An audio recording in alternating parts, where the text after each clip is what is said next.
भारत और पाकिस्तान की वायुसेना की ताकत की तुलना के बारे में बताने वाले हैं। उससे पहले आपको हम भारतीय वायुसेना की बहादुरी के कुछ किस्से सुनाएंगे। इन किस्सों को सुनकर, जानकर, देखकर आपका सीना गर्व से चौड़ा होगा।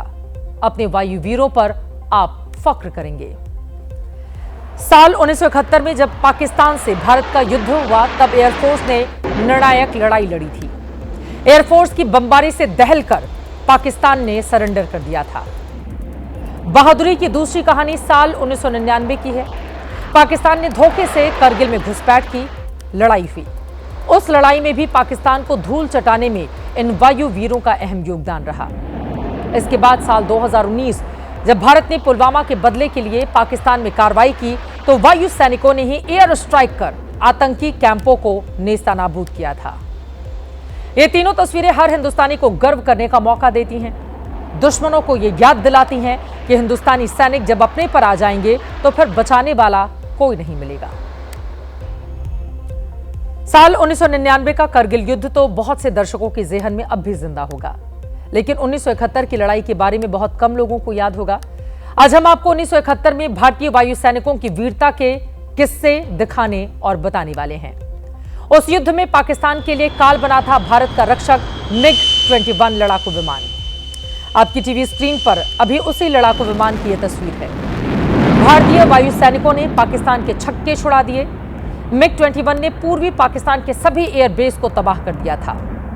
बाकी लड़ाकू विमानों के अलावा 3 MiG-21 और 4 हॉकर हंटर की जोड़ी ने पाकिस्तान को तोड़ कर दिया था।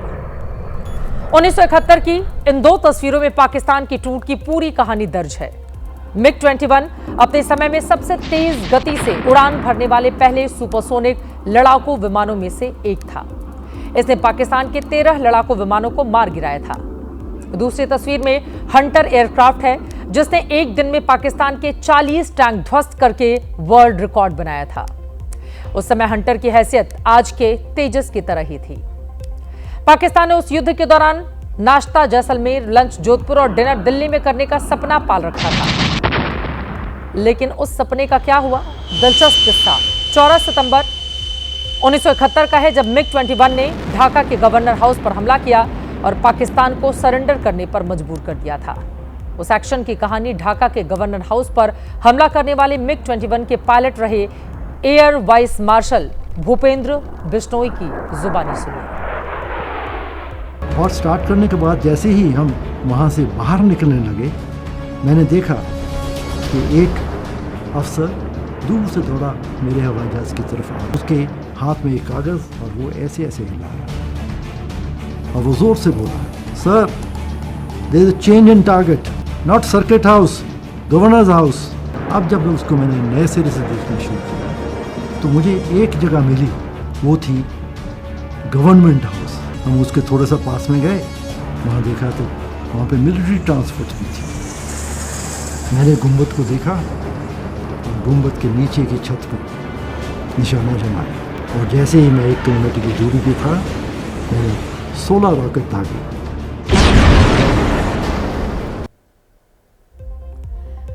एयरफोर्स की इस कार्रवाई के बाद ही पाकिस्तान ने सरेंडर करने का ऐलान किया था। 16 दिसंबर को 1971 में आत्मसमर्पण के बाद IAF के एक वरिष्ठ अधिकारी ने पाकिस्तान के लेफ्टिनेंट जनरल नियाजी से पूछा कि जब उनकी सेना अभी भी यहां पर मौजूद थी तो उन्होंने आत्मसमर्पण क्यों किया। जनरल ने पायलट की वर्दी पर लगे पंखों की ओर इशारा करते हुए कहा, इसकी वजह से आप भारतीय वायुसेना हैं। MiG-21 की मार पाकिस्तान कभी भूल नहीं सकता। 1971 में 93,000 पाकिस्तानी सैनिकों की ओर से सरेंडर किया गया था। MiG-21 से ज्यादा ताकत उसका अपग्रेड वर्जन MiG-29 रखता है। पाकिस्तान को डराने के लिए MiG-29 ने आज गंगा एक्सप्रेसवे पर टच एंड डाउन किया।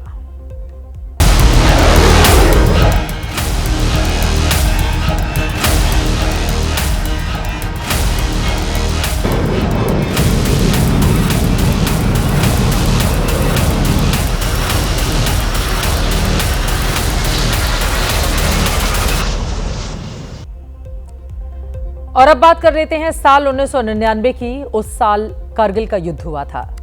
मई का महीना था। अभी उसी महीने में हम हैं जब पाकिस्तान ने धोखे से भारत पर हमला कर दिया था।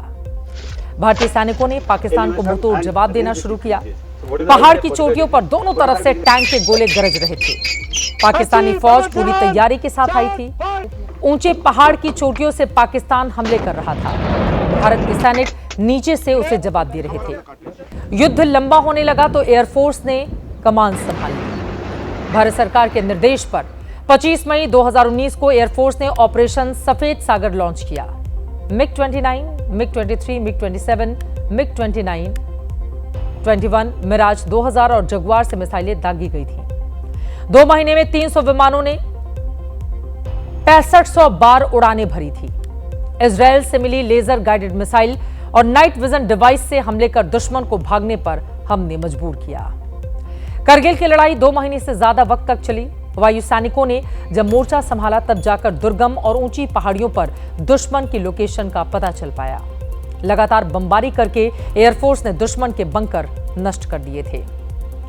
1999 में एयरफोर्स ने करगिल में दुश्मन को मारकर भगा दिया तो 2019 में जब पुलवामा का हमला हुआ तो भारतीय सैनिकों ने एयर स्ट्राइक करके पाकिस्तान में 200 से ज्यादा आतंकवादियों को मार गिराया, आतंकी कैंप नष्ट किए। भारतीय वायुवीरों से पिटाई का ये पन्ना जब जब पाकिस्तान पलटता होगा उसे कितना दर्द महसूस होता होगा, इसको आप समझ सकते हैं।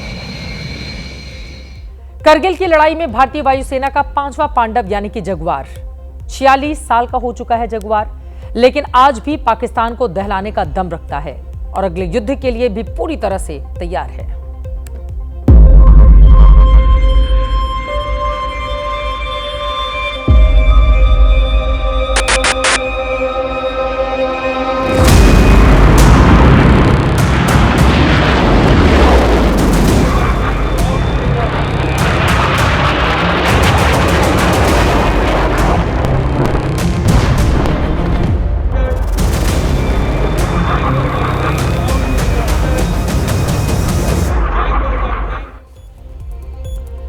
आज की भारतीय वायुसेना सिर्फ लड़ाकू विमानों तक सीमित नहीं है, बल्कि high tech radar system, defence system, drone और रडार जेमिंग जैसी टेक्नोलॉजी से लैस है।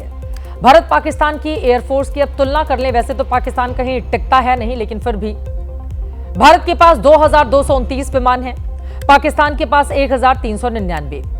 भारत के पास लड़ाकू विमान 513 हैं, पाकिस्तान के पास 328। हेलीकॉप्टर की बात करें, भारत के पास 899, पाकिस्तान के पास 373। लड़ाकू हेलीकॉप्टर भारत के पास 80, पाकिस्तान के पास 57 है। इस वक्त भारत की तीनों सेनाएं जबरदस्त युद्ध का अभ्यास कर रही हैं। ये कह सकते हैं पूरी तरह से फॉर्म में है। पाकिस्तान समझ नहीं पा रहा कि भारत जब भी हमला करेगा तो शुरुआत कहां से करेगा। अब आप भारतीय रक्षा पंक्ति के त्रिदेव देखिए।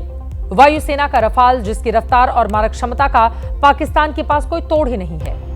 त्रिदेवों में दूसरा देव समंदर में अभ्यास कर रहा भारतीय नौसेना का INS विक्रांत, जो पाकिस्तान के सारे रास्ते बंद करने के लिए अकेला काफी है। जमीन के रास्ते सेना घुसी तो भारतीय थल सेना का भीष्म यानी कि T-90 टैंक पाकिस्तानी आर्मी के परखच्चे उड़ाने के लिए काफी है। पाकिस्तान के लिए आज इतना शक्ति प्रदर्शन ही काफी है।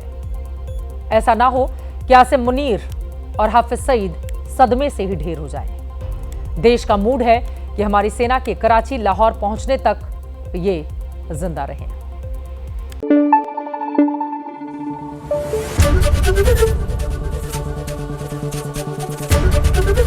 ABP न्यूज आपको रखे आगे।